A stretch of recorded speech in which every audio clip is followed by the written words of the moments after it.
Hi there, hope that you're doing well. I'd like to continue my exploration of Adam Smith and the Wealth of Nations, talking about the specialization of labour.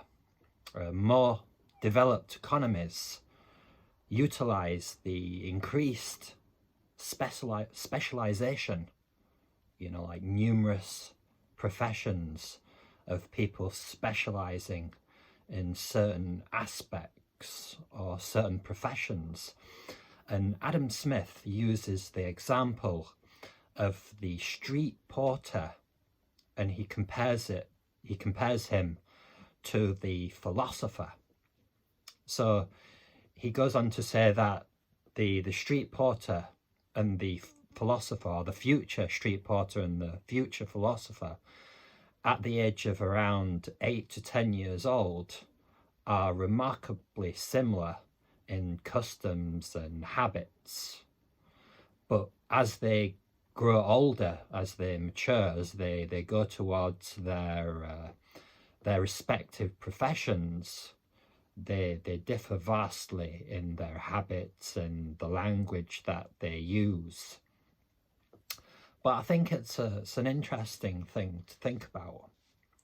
So say if you're a philosopher and your profession is highly respected in society because there are relatively few philosophers compared to street porters, the people who maintain the streets, the people who do often dirty, dangerous and really unthanked for jobs. They're not given much esteem in the public eye.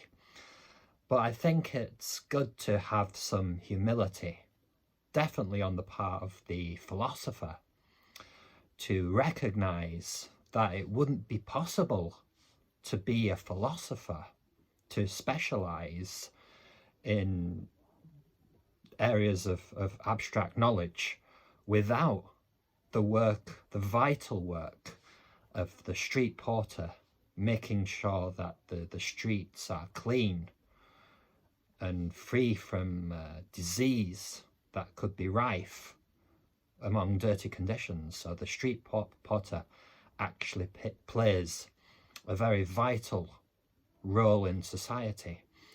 And I think it's humility that's very important, and that we look around at the people who do the necessary jobs in everyday life and the economy as a whole, and we give these people the respect they deserve.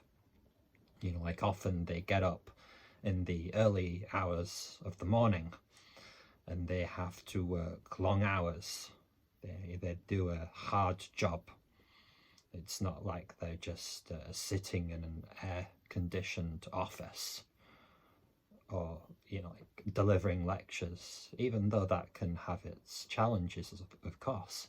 I definitely think there's a need for philosophers. I'm not degrading philosophers at all. Maybe I'm trying to be an internet philosopher, but I think it's important that we pay people the respect that they deserve and the humility. We have humility to say that these people aren't beneath us, or we shouldn't degrade them. So anyway, thanks for watching the video, and I'd be much grateful for any comments, feedback or suggestions, and have a great day.